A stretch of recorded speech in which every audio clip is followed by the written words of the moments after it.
Hi friends, good evening. I'm Dr. Ashutosh Gupta. I'm the consultant fetal medicine. So whenever we are scanning the baby, many a times we identify it on an ultrasound.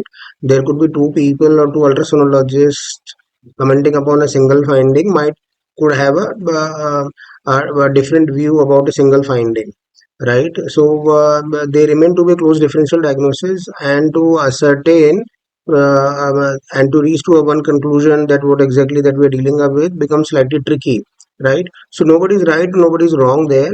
So one such case is very interesting.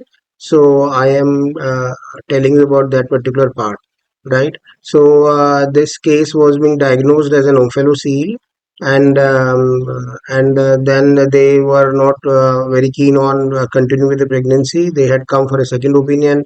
I told them that this looks like to be an umbilical cord hernia, and between the omphalocele and umbilical cord hernia there is a great contrast.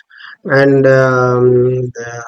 regarding the prognosis, regarding this the sort of investigations that probably we would ask for an omphalocele, and vis-a-vis with the umbilical cord hernia, and then the risk of recurrence is also simultaneously different, right? So let us first see this sort of a post-mortem examination of the baby, and then probably we'll talk about all this. So this is the fetus, and then we are doing this examination of the baby and look around for the hands and the feet, which looks absolutely good.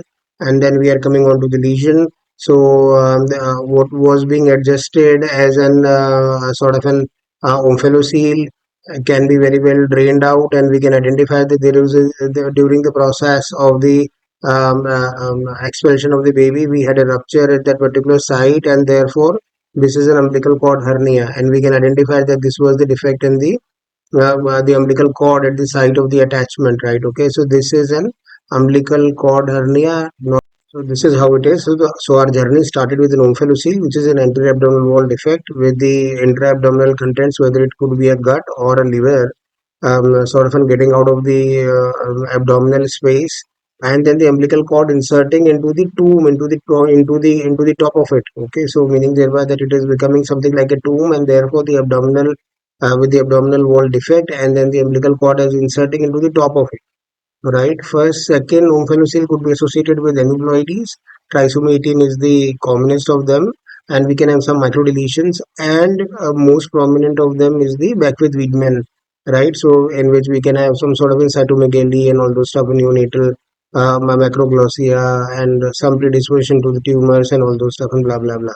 Meaning thereby that we probably, if it is an omphalocele, we probably we need to investigate the baby further on those lines, whether methylation study for a Beckwith Wiedemann or a microdeletion studies or for a trisomy 18. While on the other hand, the umbilical cord hernia, we identified to be normal variant, and therefore the through the base of the umbilical cord, which is rightfully inserted into the abdominal wall, there is some part of the gut, some part of the bowel loops are inserting into the base of the umbilical cord, and therefore after the so probably we just keep a close follow up and all those stuff, and nothing major is being required.